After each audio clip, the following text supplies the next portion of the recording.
Hello అండి, welcome back to our channel. ఈరోజు మన వీడియో వచ్చేసి 7th క్లాస్లో ఉన్న తెలుగుకి సంబంధించిన ప్రాక్టీస్ బిట్స్ అయితే చూసుకుందాం. ఈ ఎగ్జామ్స్ జరుగుతూ ఉన్నాయి, మనకి నిన్నటి నుంచి అయితే జరుగుతూ ఉన్నాయి కదా టెట్. సో ర్యాపిడ్ రివిజన్ లాగా మీకు ఈ బిట్స్ అయితే యూజ్ అవుతాయి.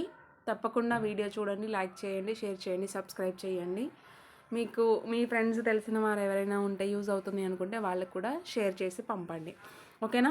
సరే, ఇప్పుడు మనమైతే 7th క్లాస్లో ఉన్న తెలుగుకి సంబంధించి టోటల్ అన్ని లెసన్స్కి సంబంధించిన బిట్స్ అయితే చూద్దాం. చదువు పాఠ్యభాగం ఏ ప్రక్రియకు చెందుతుంది? మనకి ప్రక్రియ, ఇతివృత్తం, లేదా ఆ లెసన్ ఇచ్చి రచయిత అడగడం, ఆ లెసన్ ఇచ్చి ప్రక్రియ అడగడం, ఆ లెసన్ పేరు ఇచ్చి ఇతివృత్తం అడగడం, ఇది కామన్గా మనం టెట్లో చూస్తున్నాం అన్నమాట, ఓకేనా? మ్యాక్సిమం మనకి ఇతివృత్తం కానీ, ప్రక్రియ కానీ, రచయిత కానీ, లేదంటే ఈ రచయిత పేరు ఇచ్చి ఈ రచయిత ఏ లెసన్ రాశారు అని అడగడం అని ఆ ప్యాటర్న్లో జరుగుతూ ఉన్నాయి. మన ఛానల్లో వచ్చేసి రచయితలు ఏ క్లాస్కి ఆ క్లాసు, 6th క్లాస్ రచయితలు వారు రాసిన పుస్తకాల గ్రంథాల గురించి కానీ, వారు మనకు ఉన్న లెసన్ గురించి కానీ అవన్నీ ఇవ్వడం జరిగింది. వీడియో చూడని వాళ్ళు ఎవరైనా ఉంటే చూడండి. 6th క్లాస్ నుంచి 10th క్లాస్ వరకు పాఠం పేరు, రచయిత, ఇతివృత్తం, ప్రక్రియ అలా చేసి వీడియో పెట్టాను అనమాట. సో మనం ఇప్పుడు బిట్స్లోకి వెళ్ళిపోతే, చదువు పాఠ్యభాగం ఏ ప్రక్రియకు చెందుతుంది? చదువు అనే పాఠ్యభాగం వచ్చేసి మనకి కథా కావ్యం అనే ప్రక్రియకు చెందుతుంది. కథా కావ్యం, ఓకేనా? చదువు పాఠ్యభాగ రచయిత ఎవరు? కొరవి గోపరాజు. చదువుకోకపోతే కరువి పట్టిపోతావు, లేదంటే చదువుకున్నవాడే గొప్ప రాజు అవుతాడు, ఓకేనా? చదువు ఉన్నవాడే గొప్ప రాజు అవుతాడు, ఇట్లా గుర్తుంచుకోండి, ఓకేనా? ఈ క్రింది వానిలో చదువు పట్ల ఎటువంటి ఆసక్తి లేని వాడిని ఎటువంటి ఆసక్తి లేనివాడు ఎవరు? మనకు ఆ లెసన్లో కమలాకరుడు, త్రివిక్రముడు, ఆయన రాజు, ఆయన యొక్క మంత్రి, వీళ్ళందరూ ఉన్నారు కదా. సో చదువు పట్ల ఎటువంటి ఆసక్తి లేనివారు ఎవరు అని అన్నారు. అందులో వచ్చేసి రాజు కొడుకు కమలాకరుడికి చదువు అంటే అసలు ఇంట్రెస్ట్ లేదన్నమాట, ఓకేనా? నెక్స్ట్, విక్రమార్క మహారాజు యొక్క పురోహితుడు ఎవరు? విక్రమార్క మహారాజు యొక్క పురోహితుడు వచ్చేసి త్రివిక్రముడు. ఆ విక్రమార్కుడి యొక్క పుత్రుడే ఈ కమలాకరుడు, ఓకేనా? విక్రమార్కుని మంత్రి ఎవరు? విక్రమార్కుని మంత్రి వచ్చేసి బట్టి, ఓకేనా? మనకి ఇప్పుడు ఖమ్మం మినిస్టర్ డిప్యూటీ సీఎం ఉన్నారు కదా, బట్టి గారు. సో మంత్రి అనేది ఎక్కడైనా వస్తే మీకు బట్టి అని గుర్తుంచుకోండి, ఓకేనా? కమలాకరుడికి చదువు నేర్పిన కాశ్మీర ప్రాంతం బ్రాహ్మణుడు ఎవరు? చంద్రకేతుడు అనే బ్రాహ్మణుడు కమలాకరుడికి చదువు నేర్పించడం జరిగింది, ఓకేనా? నెక్స్ట్ చూసుకుంటే కనుక, వక్త్రం అనగా అర్థం ఏమిటి అని అడిగారు. వక్త్రం అంటే ఏంటి? ముఖం, ఓకేనా? వక్త్రం అంటే అర్థం మనకి ముఖం వస్తుంది. ముఖం యొక్క వికృతి అంటే మొఘం, ఓకేనా? మొఘం గుర్తుంచుకోండి. వక్త్రం అనగా అర్థం ముఖం. మనకి మన ఛానల్లో అర్థాలు కూడా అన్నీ వీడియో చేసి పెట్టడం జరిగింది. పర్యాయ పదాలు, నానార్థాలు సపరేట్గా, పర్యాయ పదాలు సపరేట్గా, అర్థాలు సపరేట్గా, ఇట్లా వీడియోలు అయితే ఉన్నాయి. చూడని వాళ్ళు ఎవరైనా ఉంటే చూడండి, యూస్ఫుల్ అవుతాయి, ఓకేనా? నెక్స్ట్ కనుక చూసినట్లయితే, నాయనమ్మ పాఠ్యభాగ ఇతివృత్తం ఏమిటి అని అడిగారు, ఓకేనా? నాయనమ్మ పాఠ్యభాగం ఇతివృత్తం వచ్చేసి వృద్ధుల పట్ల వైఖరి. వృద్ధుల పట్ల వైఖరి అంటే వృద్ధుల పట్ల మనం ఎలా ప్రవర్తిస్తాం అనేది ఈ పాఠం యొక్క ఇతివృత్తంగా తీసుకోవాలి. నెక్స్ట్, నాయనమ్మ పాఠ్యభాగం ఏ ప్రక్రియకు చెందును అన్నారు. నాయనమ్మ పాఠ్యభాగం ఏ ప్రక్రియకు చెందుతుంది అంటే కథానిక అనే ప్రక్రియకు చెందుతుంది, ఆప్షన్ 3, ఓకేనా? నాయనమ్మ పాఠ్యభాగంలో నాయనమ్మ మనవడు ఎవరు? నాయనమ్మ మనవడు వచ్చేసి రవి, ఓకేనా? నాయనమ్మ మంచం పక్కనున్న వస్తువులను తారుమారు చేసింది ఎవరు? శేఖర్ రవితో ఆడుకోవడానికి వచ్చాడన్నమాట. రవి అనేవాడు నాయనమ్మ యొక్క మనవడు, శేఖర్ అనేవాడు రవి ఫ్రెండ్. రవితో ఆడుకోవడానికి వచ్చారు. నాయనమ్మ వల్ల రవి నాతో సరిగ్గా ఆడుకోవట్లేదని ఉద్దేశించి నాయనమ్మని కొంచెం బాధ పెట్టడం చేస్తాడు. తన దగ్గర ఉన్న వస్తువులను తీసేయడం, తనకు అందకుండా చేయడం, ఇట్లా చేసి సఫర్ చేయాలని చూస్తాడు, ఓకేనా? నాయనమ్మ పాఠ్యభాగంలో పశ్చాత్తాపపడిన పాత్ర ఏది అంటే శేఖర్. ఫస్ట్ ఇబ్బంది పెడతాడు కదా సో తర్వాతకి రియలైజ్ అవుతాడు పెద్దలు అంటే ఎట్లా ఉండాలి, ఎలా చూసుకోవాలి, వాళ్ళ పట్ల ఎలా వైఖరి ప్రవర్తించాలి, ఇవన్నీ తెలుసుకుంటాడు తనకు తానే తర్వాతకు వచ్చేసి. ఓకేనా. నెక్స్ట్ క్వశ్చన్, శతక సుధ. ఇది శతక సుధ నుంచి ఉంది. శతక సుధ పాఠ్యభాగ ఇతివృత్తం ఏంటి అని అడిగారు. మనకి 6th క్లాస్ నుంచి 10th క్లాస్ వరకు శతకాల గురించి ఉంది. శతక సుధ కానీ, శతక మధురిమ కానీ, శతకం కానీ, ప్రతి క్లాస్లో కూడా 6 నుంచి 10th వరకు శతకాల గురించి లెసన్ కంపల్సరీ ఉందన్నమాట. ఎక్కడ శతక గురించి, శతకం లేదా శతక శుద్ధ, శతక మధురిమ ఇట్లాంటివి ఎక్కడ కనిపించినా కూడా ఇతివృత్తం ఏంటి అంటే నైతిక విలువలు అని మాత్రం గుర్తుంచుకోండి కంపల్సరీ. ఓకేనా. ఏ పద్యానికి అదే స్వతంత్ర భావంతో ఉండడాన్ని ఏమంటారు అన్నారు. ఏ పద్యానికి ఆ పద్యం స్వతంత్ర భావంతో ఉండడాన్ని ముక్తకం అంటారు. ఓకేనా. సుమతి శతకంలోని ఛందస్సు ఏది? సుమతి శతకంలోని ఛందస్సు అంటే కందం. ఓకేనా. కంద పద్యాలన్నీ సుమతి శతకంలోనే ఉంటాయి. సుఖ గుర్తుంచుకోండి, సుఖ. ఓకేనా. సుఖ. జన వ్యవహారాలు నుడికారాలు జన వ్యవహార నుడికారాలు పదబంధాలు లోకోక్తులను పద్య రూపంలో వ్యక్తీకరిస్తూ రాసిన ఏ రచన శేషప్ప కవి పేరు తెచ్చింది? ఏ రచన శేషప్ప కవికి పేరు తెచ్చింది? ఓకేనా. పేరు తెచ్చింది ఏ రచన అంటే నరసింహ శతకం. ఓకేనా. థర్డ్ వన్, నగ్న సత్యాలు శతకాన్ని రాసినది ఎవరు? శతకాల గురించి కూడా మనకి కంపల్సరీ క్వశ్చన్ వస్తుంది. రావి కంటి. ఇది ఎలా గుర్తుంచుకోవచ్చు అంటే రావి కంటి, కన్ను ఉంది కదా, నగ్నం, కంటితో నగ్నంగా, నేక్డ్ ఐస్ అంటాం కదా, నేక్డ్ ఐస్, కంటితో నగ్నంగా చూడలేము, నగ్నంగా ఉన్న వాటిని కంటితో చూడలేము, ఘోరంగా ఉంటాయి అన్నట్లు గుర్తుంచుకోండి. నగ్న సత్యాలు అంటే రావి కంటి, రామయుక్త కంటి, నగ్న. ఓకేనా. అలా గుర్తుంచుకోండి. హనుమకొండ జిల్లా రంగసాయిపేట గ్రామానికి చెందిన కవి ఎవరు అని అడిగారు. హనుమకొండ జిల్లా వరంగల్ దగ్గర ఉంటుంది కదా హనుమకొండ జిల్లా రంగసాయిపేట గ్రామానికి చెందిన కవి ఎవరు అంటే ఆడెపు చంద్రమౌళి గారు. ఓకేనా.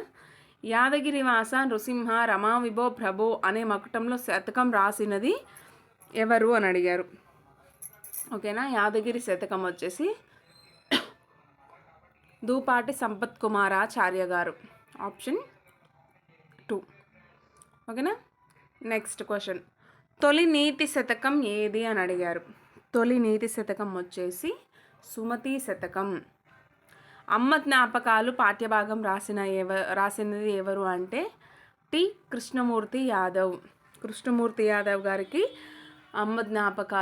కృష్ణమూర్తి యాదవ్ గారు అమ్మ జ్ఞాపకాలను మర్చిపోలేకపోతున్నారు అని గుర్తుంచుకోండి. ఓకేనా. నెక్స్ట్, టి కృష్ణమూర్తి యాదవ్ తొలి కవితా సంపుటి ఏది? ఇది వచ్చేసి తొక్కుడు బండ. ఓకేనా. Option 2 is the right answer. అమ్మ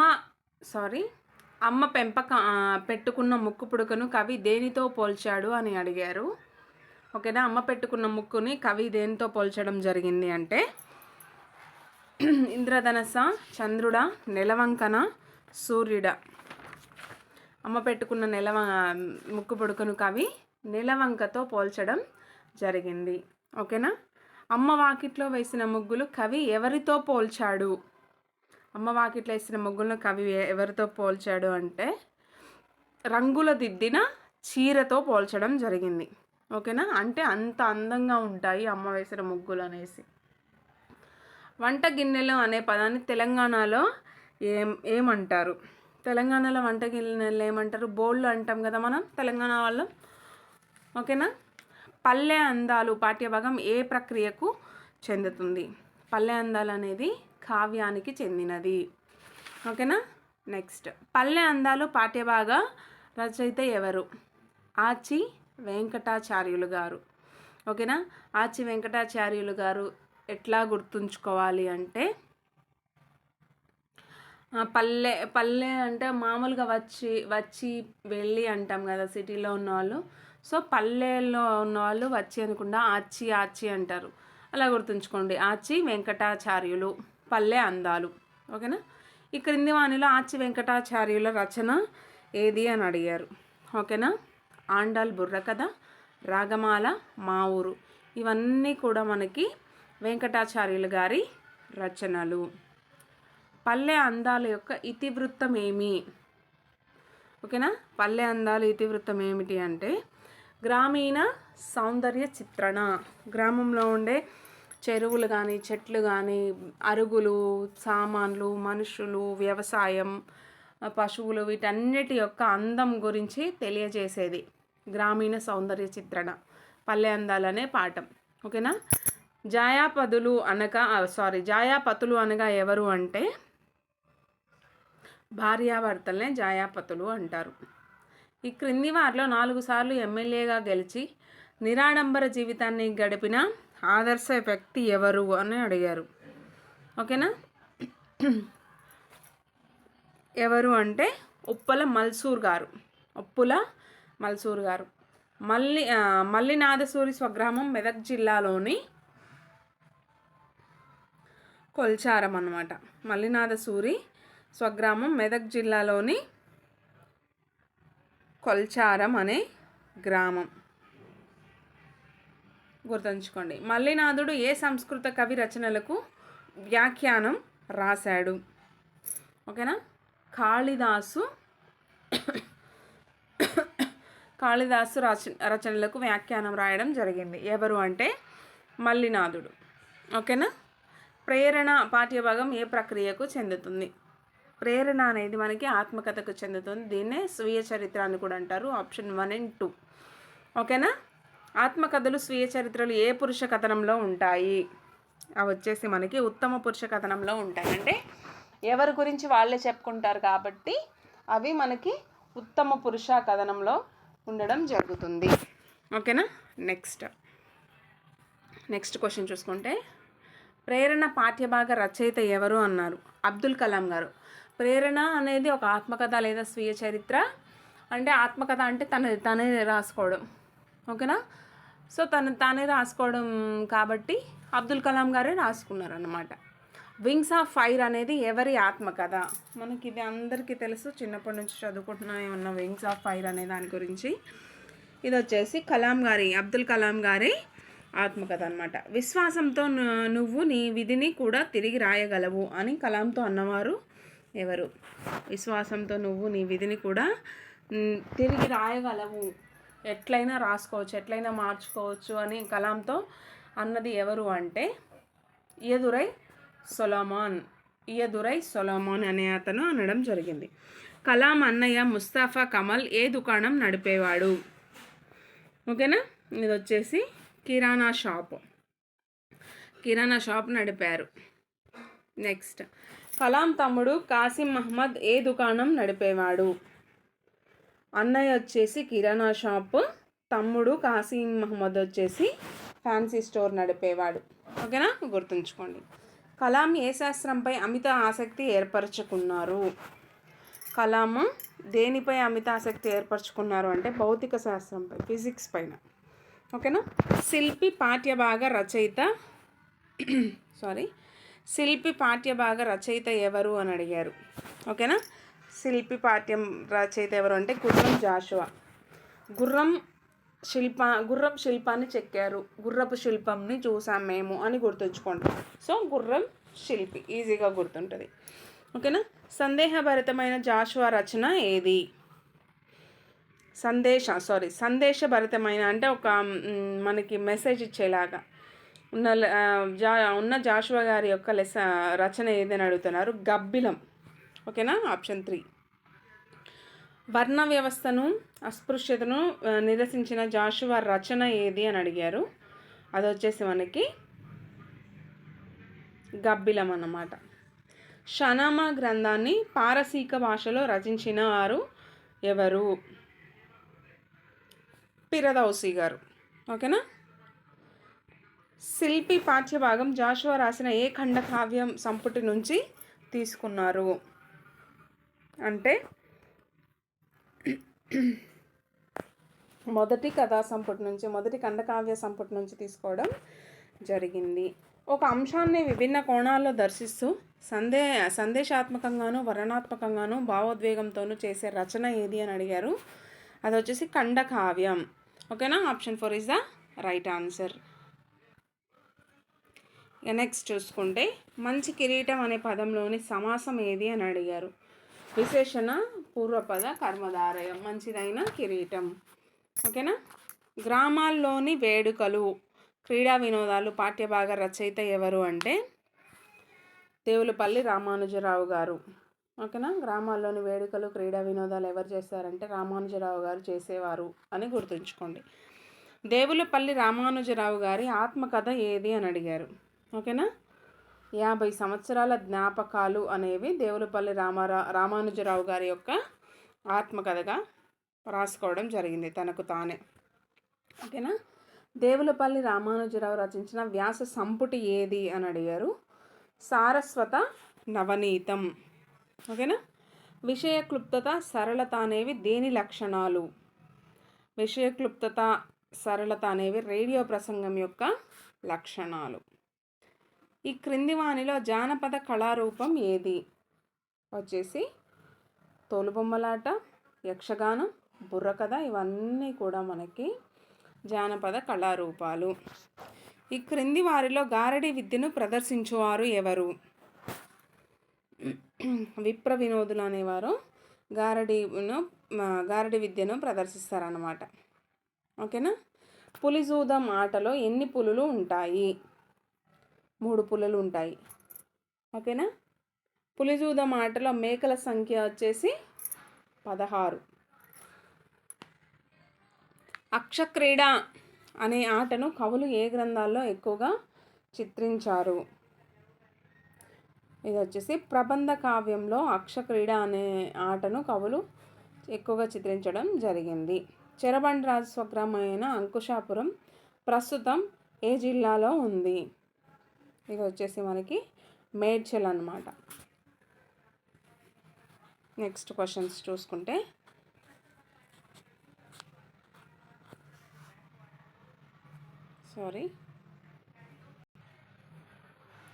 ఏ కులం అబ్బి మాదే మతం అబ్బి అనే గేయాన్ని రచించినది ఎవరు అంటే చెరబండరాజు. ఏ కులం అని లెసన్ రాశారు. కులం అనే పేరు వస్తే చెరబట్టి చంపేస్తారని గుర్తుంచుకోండి. క్యాస్ట్ అనే పేరు రావద్దు కదా మనకి. ఇప్పుడు డేస్లో అందరం చదువుకున్న అందరూ వెల్ అవేర్నెస్తో ఉన్నారు. సో దట్ క్యాస్ట్ గురించి మాట్లాడుకోకూడదు. ఇన్కేస్ ఏమైనా మాట్లాడితే కులం గురించి చెరబట్టేస్తారని గుర్తుంచుకోండి. ఓకేనా. చెరబండరాజు లెసన్ వచ్చేసి ఏ కులం. చెరబండరాజు ఏ కవిగా ప్రసిద్ధుడు అంటే దిగంబర కవిగా ప్రసిద్ధుడు. పశువు అనే పదానికి వికృతి పదం వచ్చేసి పసరం. ఓకేనా. పసరం అనేది గుర్తుంచుకోండి.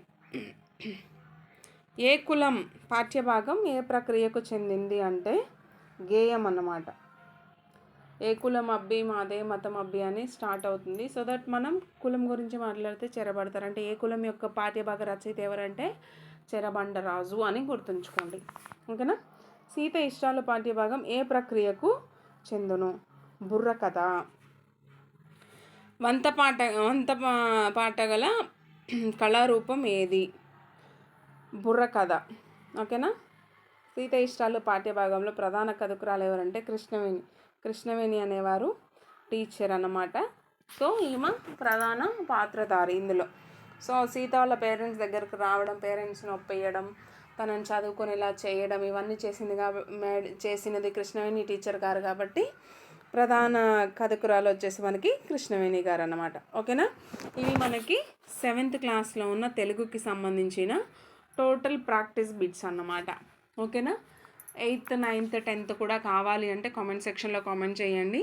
నేను వీడియో పెట్టి అప్లోడ్ చేస్తాను, మీకు సపోర్ట్ చేస్తూ ఉంటాను. ఓకేనా. Thank you for watching.